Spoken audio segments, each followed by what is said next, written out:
A big hello and a warm welcome to all of you amazing and beautiful people out there. Welcome back to my channel, and this is the continuation of the previous video that I just shared about healing the wounds of rejection, getting ignored and also getting neglected. Now in the next part, as we move on, I'm going to talk about the comparison that you're feeling sometimes. You have been feeling that how come other people around you are much happier, or how come even though they are living the materialistic reality, or they have chosen the Maya Nagari path, or the path which is influenced by the Maya, by the earthly Maya, how come they are not suffering as much as you are suffering, or how come they are happier than you? Sometimes you feel that, sometimes. So this is to address this part, because let me tell you, most people are unhappy, many people are unhappy, but many people are good in hiding it, or they themselves may not be aware about their pain. It is like saying that they have the pain, but they would be pointing that pain in some other direction. They could be looking at it as completely medical situation, or for example, if they have lot of income, lot of wealth, and you don't have it, it could be because of the things they are doing which you may not be able to do at all. And if you actually sit down with anyone, they will tell you that they also have shitloads of problems, but they may not be thinking in those lines that you are thinking, because you are living a completely different lifestyle. For example, what I'm picking on is that you don't like going to the malls. Even when you travel, you don't like to go to the typical places where all tourists go. You would rather look for something unique, something different, something which is more unexplored, where there are less people. You don't like to talk to some specific relatives, and maybe you don't like crowded places. Whenever you go to any crowded place, you feel the weight of the heavy energy, and sometimes you actually feel that I don't even need to be here. Why am I here? What is the reason that I'm here? You question it. And it's like whenever you enter a mall or a theater or a party or a discotheque, you actually literally can sense that you're in a completely different dimension. You can sense the switch, which other people cannot sense. Okay. All the typical things like dining out, going to restaurants, going for parties, going to clubs, watching movies in theaters, you feel these things don't interest you as much as some other things that would interest you. So these differences has led you to question yourself, because either people around you or your family, they are 50% maybe spiritual, 50% they are still living the materialistic life, or they still enjoy these type of things. Maybe they are the ones, as I said, that when you say that they are not as sad or in pain as you are, they are the ones who bring in your problems in. Like say you may not be thinking about money, you may not be thinking about wealth, or you may not be thinking about your marriage, but they could be, and they would always bring that topic in. And I'm just saying marriage because I have people who are divorced, I have people who are single here, the listeners, also people who are stuck in toxic marriages or very painful marriages. So the topic or the discussion of these things are brought in by those people, because they are more focused into it, more focused into seeing those things and bringing it on the table for you, whereas you may not be. But because they bring in and you love them and you're attached to them, you also start kind of, like lock into that particular pain body. I also sense some kind of competition in your periphery, in your family tree. So some of the people who are very close to you, they might like you, but you are better than them. And I'm not saying this to bring in that superiority complex. When I say better, you could be more into the truth side of life, and they may not be. They may have accepted it, like, this is what it is, so they are just going by it. And you probably don't want to go by everything. You want to sacrifice, you want to be on the right path. So they may like you, but sometimes you also say things to them which they know, as I said, is truth, but they don't want to agree or acknowledge, because if they will agree or acknowledge, that will make them feel inferior to you. So that is why I'm saying, you're not saying to them purposely that I am better than you or I'm doing right things, but they might be perceiving it like that. You could simply be telling them that this is the right path and that is not. Okay. So they don't want to leave their comfort zone. They don't want to roam around with you. doing the things you do. You are someone who wants to spend money on helping others, and they may be like, are you crazy? Why would you? Only 10% should be donated to poor people, or only 10% should go into charity. Why are you giving so much money to someone? Or why are you buying food for all these poor people? Or why are you wasting time in going to some orphanage, or donating to some needy people, or NGOs, or some animal related groups you are involved with? Something you're doing. Maybe you're an activist, you're going for some protest, and they go like, why do you have to do these things? Why do you have to waste your time? Or you will take up a fight with someone to protect a voiceless being. And when I say voiceless, I don't always mean animals. Voiceless are also those people who cannot speak for themselves. So they don't chime in with you, they don't support you, they don't give you that type of support because they are very scared of the consequences, which you are not. You would be like, yeah, I can manage, I can handle, I can do this. But later on, they also know that when you will be low, and this is a natural thing, when you are in a group of people, when you're in a cluster, it is natural to give and take support. Just the way they take support from you, you also expect some support from others, from those who are around you, but they cannot give it to you, because giving support to you means doing a lot. It's going against their 3D reality, it's going against their principles.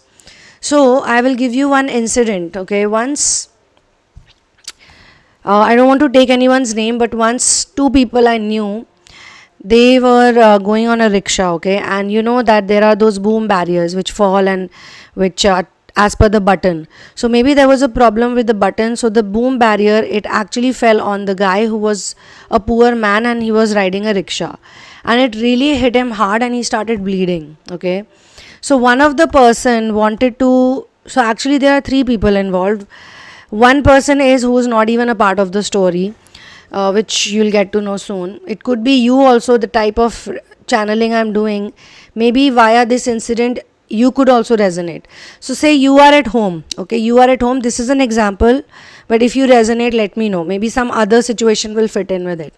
So you don't know about this situation, but two of your family members, one who is half empathetic, half 3D, and one who is completely 3D, they are a witness to this situation, they are a part of this situation. Maybe that boom barrier, that thing, that rod could have fallen on them also, but instead it fell on the rickshaw puller and it wounded him. But if you have to protect that guy, if you have to save that guy, then you have to do a lot. You have to fight against the society people, or wherever the incident happened, you have to fight against the people who were operating that system, who are obviously guarded by higher people, higher authorities, and you could also have to call the police to help this guy out. But one of them was like, you know what, we should help this guy, we should help this guy, we should help this guy. But the other person was like, no, don't get into it, don't interfere, don't poke your nose into this is not your problem, this is entirely the problem of the guy who got wounded.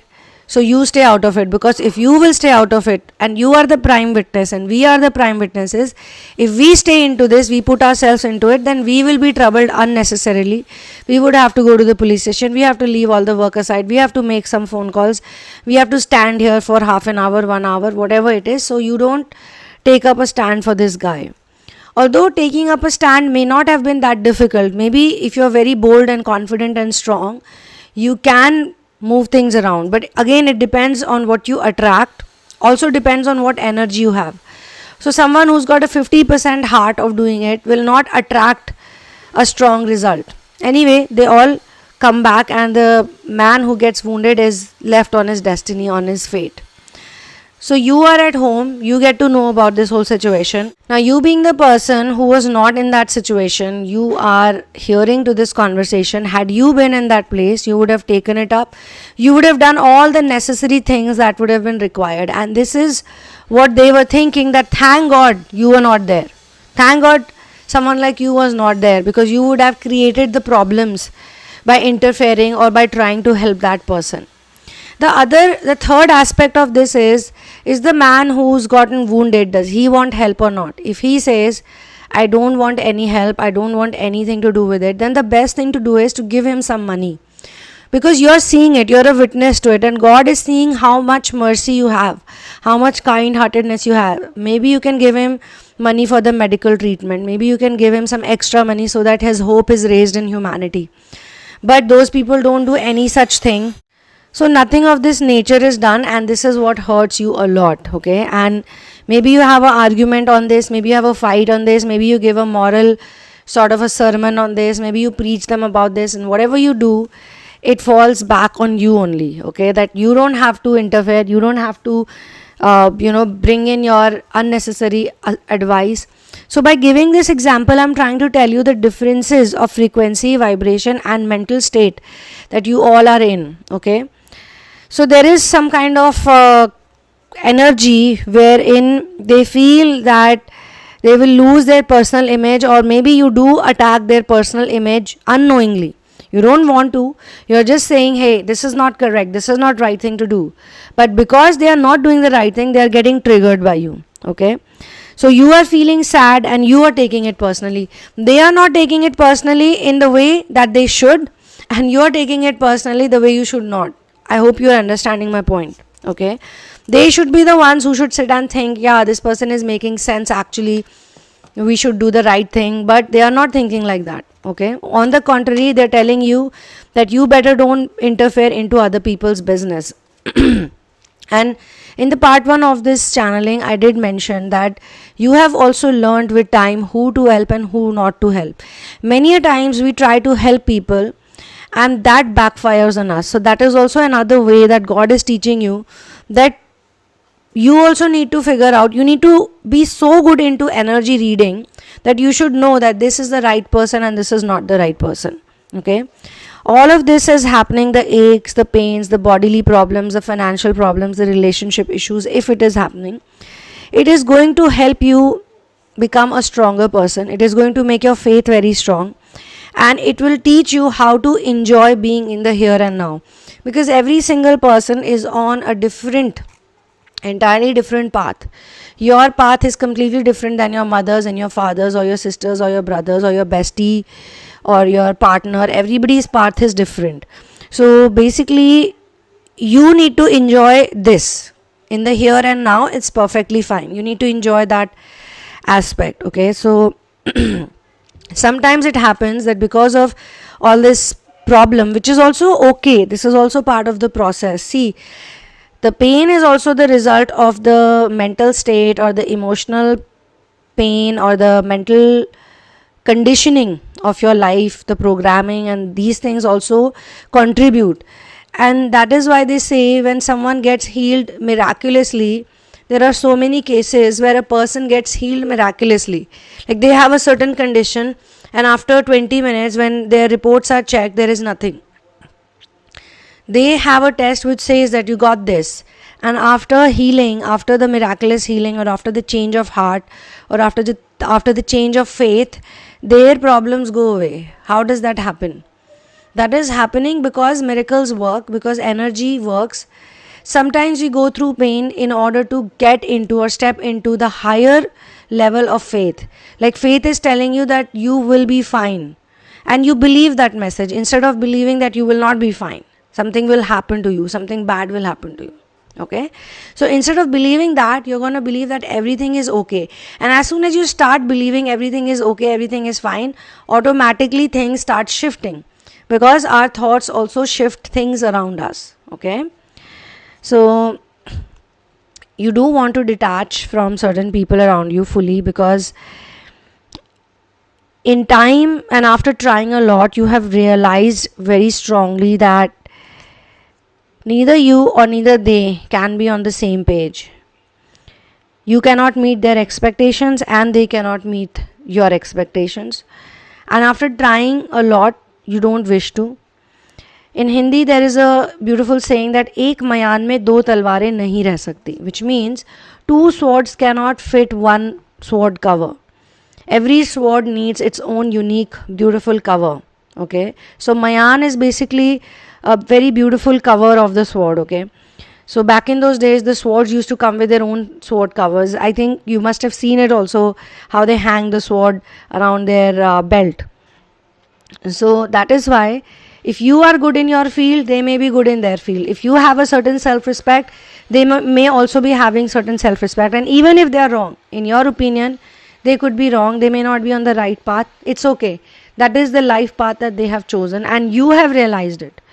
More than anyone else, you have realized it, and you need your own seat, which means this is going to heal, or this is already healing your sacral chakra, Swadhisthana chakra. So your confidence, which is coming from the solar plexus, which I keep talking about in every single video, your confidence in yourself, the trust you have in yourself, is going to heal the chakra which is below it, which is the sacral chakra, and it is called being established in your own being. So now you have realized that you also, just the way they are established in their being and they are living their life accordingly, they are not budging, they know what's right for them, what's wrong for them. Similarly, you also need to create that type of energy in your life so that you can be seated in the present moment most of the times. If not all the time, then most of the times you can be present, you can be chilled out, you can be relaxed, and you also learn how to catch hold of those thoughts that pull you down.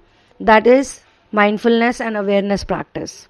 I'm also being shown, whether you are in a relationship or not, or whether you are single or not, doesn't matter, whether you're living alone or whether you're living with other people,